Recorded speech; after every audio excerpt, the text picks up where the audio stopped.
Welcome on in, guys. Three bold takes again, and it is time for the national championship game. But before we do that, we got to talk about two teams that were fighting for a chance to play in that national championship game. And we have the Rose Bowl, where Alabama was defeated by Michigan in overtime, 27 to 20.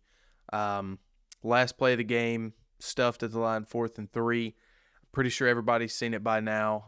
It was the most watched college football game or bowl game, I think, in over a decade since the first playoff even happened. So that's huge. I think it averaged 27 million viewers. Unbelievable. Two of the biggest brands in college football, the two winningest programs in college football. But in this video, I want to talk about Harbaugh, right? He finally gets over the hump, right? He finally wins the biggest of the big. Well, not the biggest of the big, the semi-biggest of the big. He has not slayed Goliath yet. That could happen January 8th against Washington. But he's taken out some mini giants here and in Alabama and Nick Saban finally. So boys, let's just have a conversation in this video. Quinn, I want to start with you though. What are your thoughts on the game about Harbaugh and the game overall? Saban, Milroe, anything? Yeah, man. Shout out to Michigan. This has pretty much been the same core that they've had now for 3 years. I mean, obviously, players have moved on in between, but the core itself is pretty much the same.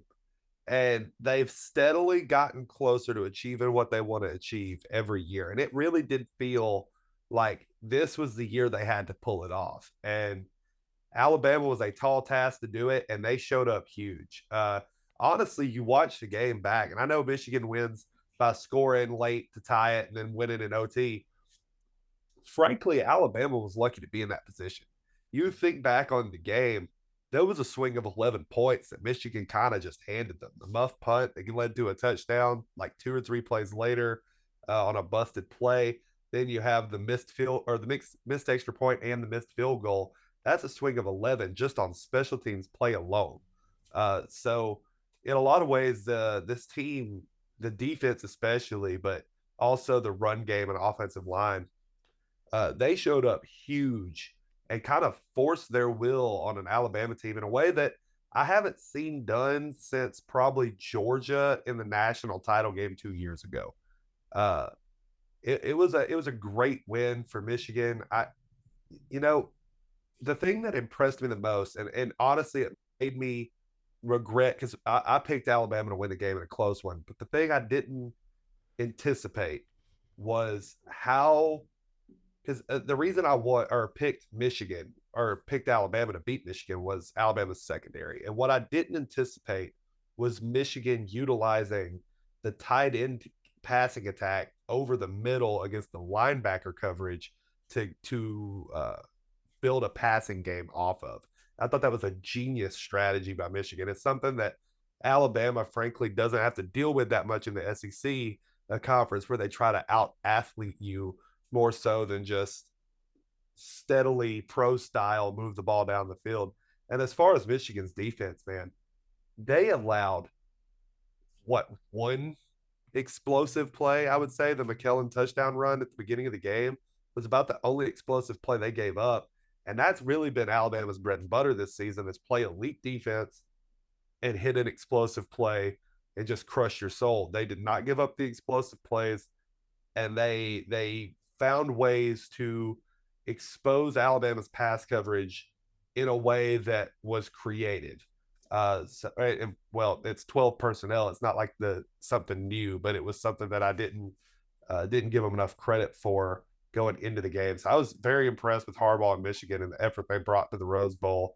And now they just got to avoid the letdown. You hear a lot of teams talk about when they play who they feel is the bigger opponent of the two. Uh, Sometimes that costs them a little bit in the back end. I watched a documentary on the '09 Alabama team when they beat Florida in the SEC title. They talked about how they weren't as up for the national title against Texas, and it almost cost them. Uh, Now, after Michigan, you've got to refrain from letting that happen with Washington, just from brand recognition alone. Alabama's obviously the bigger game uh, in your mentality. So just a fantastic game by Michigan, and I'm looking forward to see what they do against Washington on January 8th. Yeah, I picked Alabama as well. And Freddie, one thing we always get on here and do is follow our superstitions. And I did not do that with Michigan. The last 2 years, 0-2. Freddie, the biggest superstition there is. Third time's the charm, man.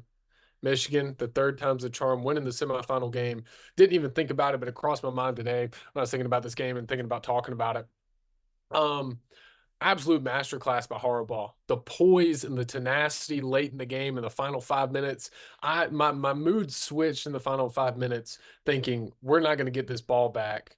And even if we do, Michigan has been stuffing everything with their defensive line and linebackers. And then also their offensive line is moving us around. But my biggest thing is I was thinking we got to stop the run, which we did a decent job of. Blake Corum didn't have some monster game, but he still had a decent game. But make McCarthy throw.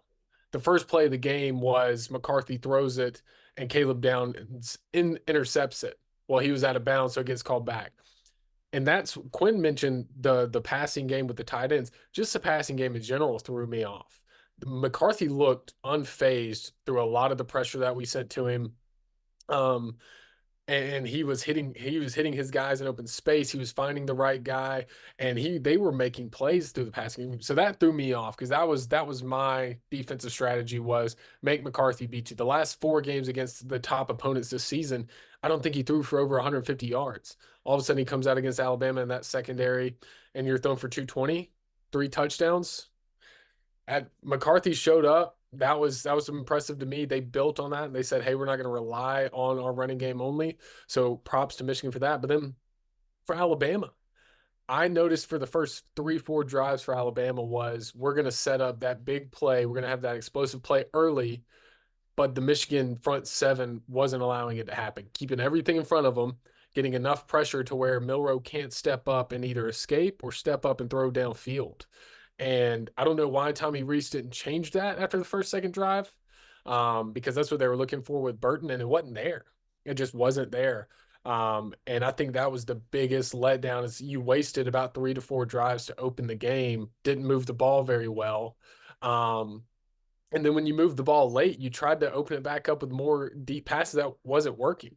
You let a lot of running backs out into open field, didn't have any help and block, and it just caused a lot of distress for Milrow. And he looked absolutely hard. This might be the worst game Reese has called since the Texas game, I would say. I thought he's done very well in the late half of the season, and then the biggest stage he's had so far this year, and he's just kind of let it go. And then Milrow, of course, this is a lot to do with play calling, but Milrow also looked pretty dismal. So, Freddie?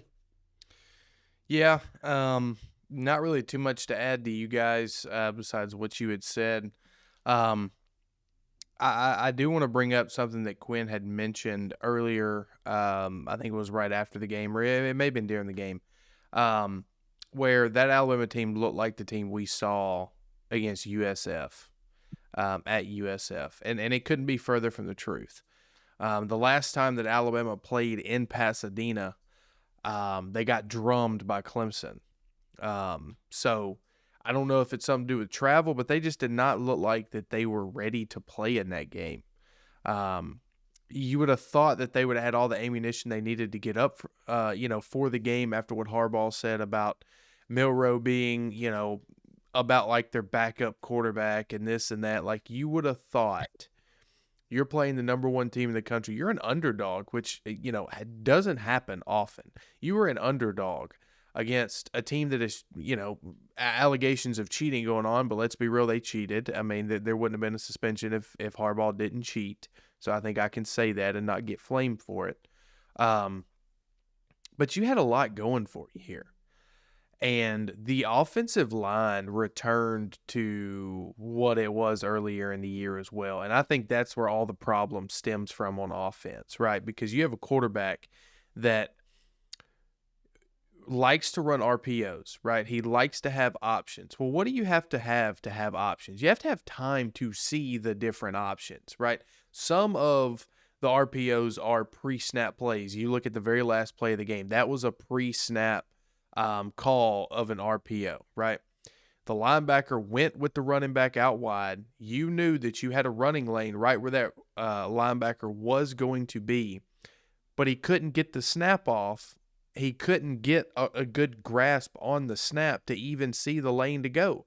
You saw the right guard pull to the left. That play's supposed to go to the left. But because of the snap, he wasn't able to get to the left. So it's little things like that with the offensive line. And don't get me started on the sacks, right? You give up 5 sacks in the first half when you've given up 8. No. You've given up 4 through the last 8 games, and you give up 5 in the first half against Michigan. It's unbelievable, right? But I don't want to continue to go down that rabbit hole because there's a lot that you could unpack. You could. And we're trying to keep this short. We're already over time now. But shout out Michigan and Harbaugh, man. They played their hearts out. They deserved to win this game. They played better from the first snap to the last. He finally did it. So we're going to talk about the national championship game here in just a minute. But, yeah, man, Michigan fans, enjoy it. Enjoy it because it feels good. There's one more thing I want to add before we walk out of here because it was something I was thinking on today. When you go back and watch, especially when they were on the field defensively, that is the closest to an NFL called defensive game I've seen executed by a college program in a hot minute. Like some of the stunts they were pulling on the defensive front was insanely impressive. Like the delays, the false pressures from the left, bringing them from the right. It was some beautiful masterclass play calling by Michigan on the defensive side of the ball. Yeah, they played very, very well. I mean, limiting Alabama to less than 300 yards total. 116 passing yards, what have you. It was a very good game for Michigan. And who would have thought that Alabama would have made the playoffs, period, from week 2 and week 3. So you got to keep that in mind if you're an Alabama fan. If you're a Michigan fan, you guys said it best. Do not let this be your national championship game. Because I think TCU let it be their national championship game last year, and look what happened. Chase? Yeah, I'm so sorry. I got to add one more thing. In the Florida State players that came out after this game acting like Alabama shouldn't have been there, real quick, Alabama, half those guys sat out of their own bowl game and lost by 60, losing in overtime to the #1 team in the nation who's looked like it all year long. Alabama definitely was meant to be there. The people that don't think so, I am so sorry that you feel that way and that you'd rather give out participation trophies. But Alabama is an amazing team.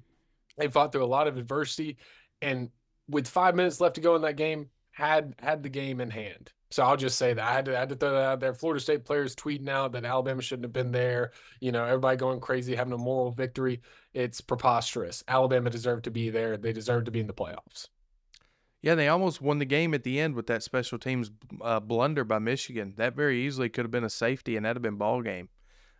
So balls, if they bounce one way, Michigan wins. If they bounce the other way, Alabama wins. But you got to give credit to the physicality of the Michigan Wolverines and what they built up there. It's honestly awesome to see and beautiful to see from the SEC because we like physical play. Guys, I appreciate it for joining me. Chase, Quinn, I'm Freddie. Stick around, leave a like, subscribe. We'll see you very soon.